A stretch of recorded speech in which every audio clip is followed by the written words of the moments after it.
and get ready to zoom back in for the one that the Sooners stole. And that's kind of where I'm at on this one.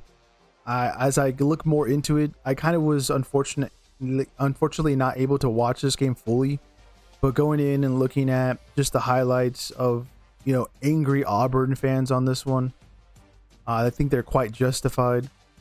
I know Jackson Arnold got sacked quite a bit in this one, but I think the only reason why he got sacked so much was because of the bad refereeing and having to force Auburn to throw the ball. Regardless, it was a 24-17 result. We'll get into that obviously towards this review here. And Oklahoma continues their undefeated streak against Auburn. They go now 4-0 overall in the series, as I think it would have been a massive win for Auburn. Obviously, they're going to get a win over a ranked opponent. First win over the Sooners if they were able to achieve that. But again, I don't think they were going to get a fair shake anyways. There's a ton of bad calls. There's a ton of them. We talked about how Oklahoma was going to be able to stop Jackson Arnold in this. I don't think they did a very good job in that. Arnold had a above average QPR rating, 71.5, 220 yards passing. I thought he would have been actually a little bit under that and then rushed it a little bit more. He has 20 carries for minus 11 yards, and he got the minus 11 because, again, he was sacked 9 times. But he did have a nice 15-yard run, sacrificed his body quite a bit in some of those scrambles as well. But the offensive line in that first half was struggling. I think they made the right adjustments. But when you are kind of scrambling, trying to do the right things because calls are just really not going your way, they had a scoop and score, I would say. The wide receiver Isaiah Sagatua, or Sagatai, however you pronounce his last name, the third, the transfer in from Arkansas. I believe that was a fumble. Unfortunately, that was called back, and that would have given Auburn 7 points, an early lead there on the road, but the momentum just wasn't going to be allowed to go towards the Tigers' way. And I guess I'm maybe being a little bit of a sore loser in somewhat, because obviously we picked Auburn into this. But it is what it is, obviously. I'm not even an Auburn fan, and I kind of just feel real bad for them. They just didn't get a fair handshake in this. They did do a really good job, though, in terms of not allowing Oklahoma to rush the ball whatsoever. 35 yards total. John Mateer was the leading rusher. And I think in this game, I kind of find out that Mateer really isn't going to be winning the Heisman. He kind of, lit it up, I guess, through the air, but it was only 271 yards, 29 on the ground, 1 touchdown. If I'm not mistaken, he also had a fumble in this. And his QPR rating was towards the average mark at 65.8. So not a great outing. He went 24 for 36 as well. The only touchdown was the one we're going to get into here in a little bit again of why it probably shouldn't have been allowed.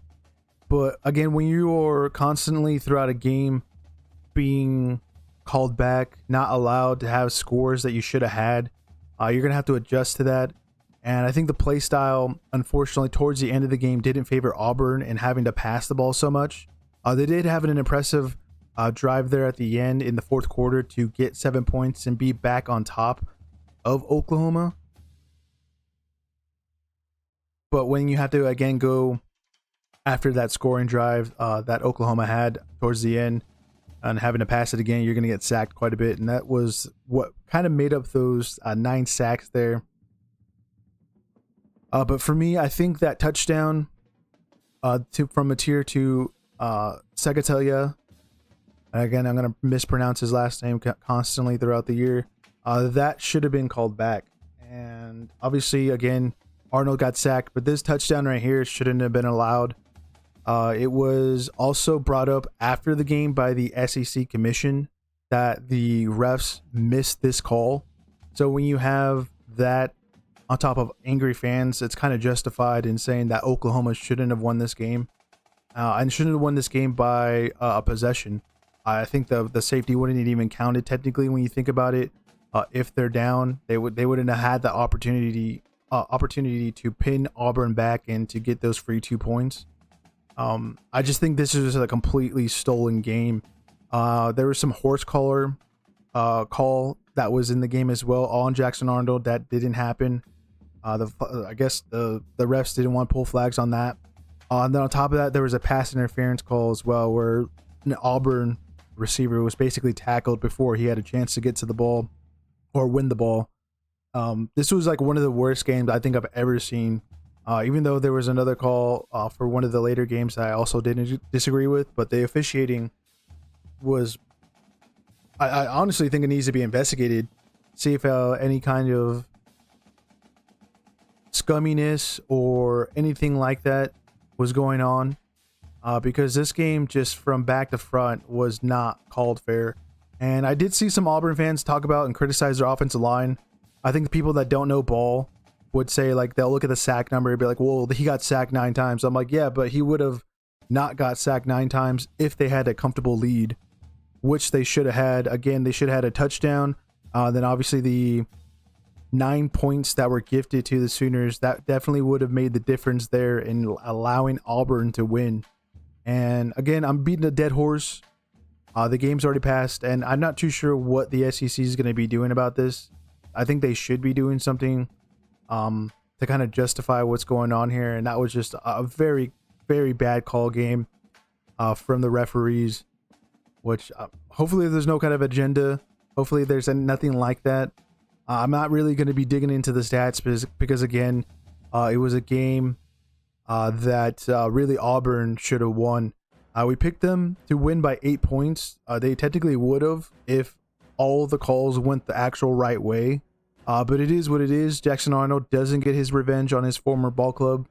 And I think John Mateer, if it was, again, not the right night